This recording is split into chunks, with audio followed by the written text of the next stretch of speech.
Para ma-access nyo yung paglagyan ng memory card, itaas nyo lang yan guys, scroll nyo. Makikita nyo yung lalagyan ng SD card dyan at saka yung reset button. Alam nyo ba nagustuhan ko? Sa SVIS CS860 security camera na to guys. 1080p resolution na to mga lods. May smart human detection and sleep mode, privacy protection. 360 degrees panoramic view, 340 degrees horizontal rotation, and 55 degrees vertical rotation. May auto tracking na rin to guys. H.265 video technology. IR night vision up to 10 meters or 33 feet. Two-way talk. Supports micro SD card up to 256 gig and easy cloud play storage. Tapos, ang maganda pa dito, pwede nyo itong i-view from anywhere. So kung naghahanap kayo ng HD security camera, itry nyo itong SVIS CS860 Smart HD Wi-Fi security camera. So ano pang hinihintay nyo guys? Check out na mga lods!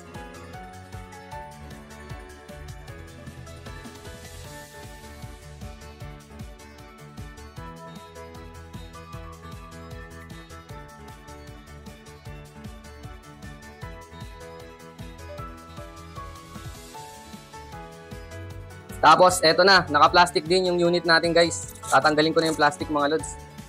Ayan, ganyan yung itsura niya, guys, oh. May port din siya dyan, guys. Dito nilalagay yung power at saka yung pang-internet.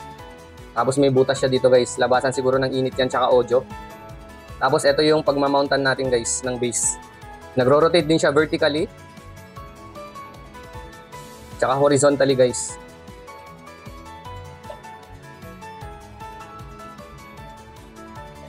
Saan ka pa? Tapos sa baba niya, nandyan na rin yung QR code niya at saka yung model number niya guys. At saka iba pang mga information. Nandito na rin yung kanyang brand name guys, SVIS. Ganda oh. Diba? Makabago.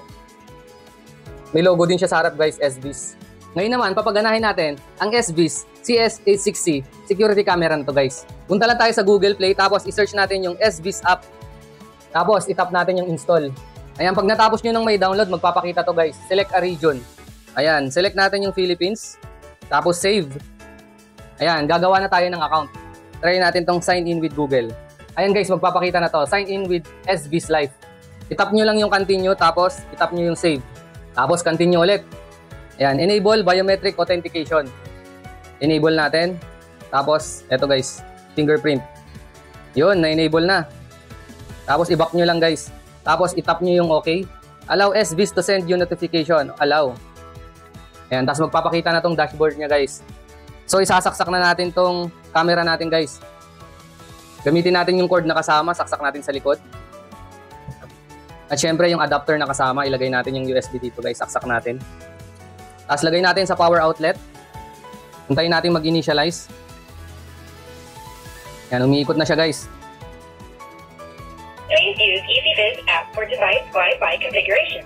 Itap na natin yung add device sa app guys. Tapos pindutin natin yung cameras. SVIS would like to require camera permission. SVIS needs the camera permission to help you add the device by scanning QR code and take photos. Tap nyo yung okay. Tapos while using the app, scan QR code. Yung QR code nito guys nasa baba. Ayun. Nakita na kaagad yung device natin. Itap nyo lang yung device is powered on. Tapos tap next. Tap start. Initialize the device. Power on the device and wait until it starts up completely. Ayan. Indicator flashes blue. Ayan, nagpa-flash na ng blue. So, itatap natin tong indicator flashes blue. Tapos tap next. Tapos open location permission while using the app. So, magpapakita na tong Wi-Fi connect natin mga lods. Kung may password yung Wi-Fi nyo, lagyan nyo ng password. Please allow SVIS to access the device AP in upcoming pop-up. Ayan guys, magpapakita na to guys. Connect to device. Itap nyo lang yung connect. Yun, connecting to device. Connection successful. Ayan, nandyan na yung device name. Magpapakita na to guys. Connecting to Wi-Fi. Please wait. 860 Wi-Fi connected. camera na lang. Ayan, 860 camera. Tapos, next natin. Platform registration successful. Configuration complete. Welcome to EasyViz. Ayan, magpapakita na yung camera guys. Pwede na natin itong i-control guys. Tapos magpapakita na to guys. Device is added successfully. Tsaka yung camera. Ayan, save nyo lang mga lods yung device QR code. Tap nyo yung save. Nagpapakita na yung camera natin. Tapos naririnig din natin yung audio natin sa camera. Itap nyo lang yung camera, tapos itap nyo yung sound dito sa baba para mag-mute. Tapos itry naman natin siyang i-control sa PTZ mode. Ayan guys, ito yung camera, may makikita kayong mga buttons sa baba. Piliin nyo lang yung PTZ. Ayan, nasa gitna. Pindutin nyo lang. Try natin paggalawin yung lens niya guys. O, di ba? Umiikot na siya. San ka pa?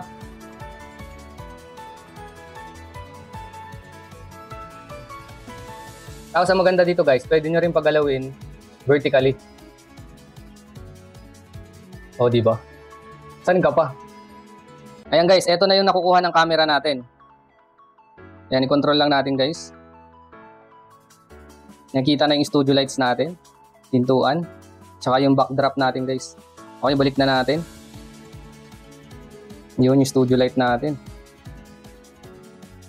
Kuha ko na yan. Tapos try natin pataasin yung lens. Dito na ako guys. Tapos pababayin natin. Pwede rin.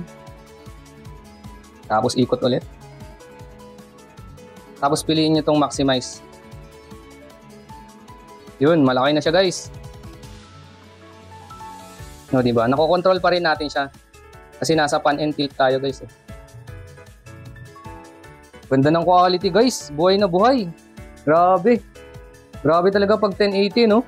Ganda ng quality oh. Kitang kita mga lods. Tapos marami rin kayong pindutan dito sa baba guys. Marami kayong pwedeng gawin. Pwede kayong mag-volume. Ayan, para marinig nyo yung napipick up na sound. Tapos pwede nyo ring snapshot. Kuha kayo ng picture. Pwede rin kayong mag-record. PTZ yung ginawa natin kanina. Pwede rin kayong mag-talk. Okay nyo lang while using the app. Mic test, mic test, mic test, mic test. Mic test, mic test. Pakiiwan na lang yung parcel dyan sa baba. Pag nagsalita yung rider, maririnig nyo rin. Magkakaintindihan na kayo guys. Yung definition, pwede rin. I-adjust nyo yung definition guys. Kung full HD, kaya high def, standard. Meron din tayo guys. Naka full HD tayo ngayon. So marami kayong pwedeng gawin dito, mag-record. At saka ang the best dyan mga idol. Sobrang linaw. Sobrang linaw guys. Ganda ng quality guys oh. Grabe. High quality mga lods.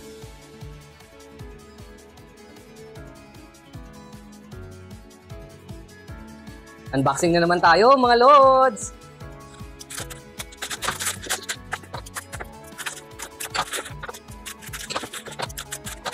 Wow.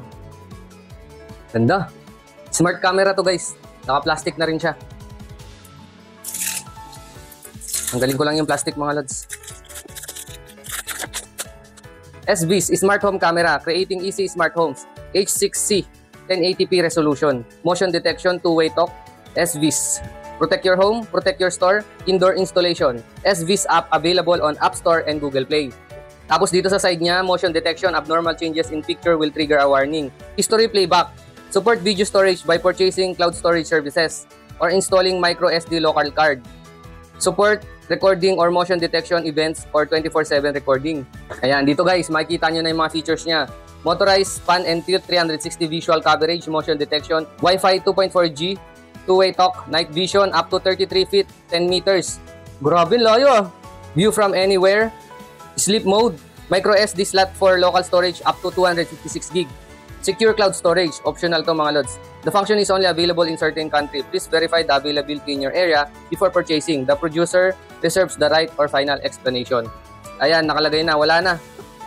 Ayan, tapos meron din siyang logo dito guys sa taas. Ayan, bubuksan na natin mga lods.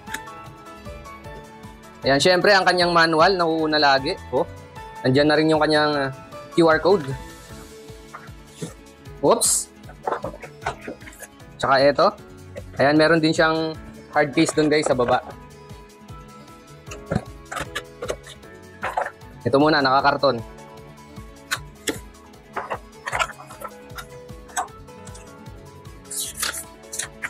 Tapos meron siyang regulatory information guys.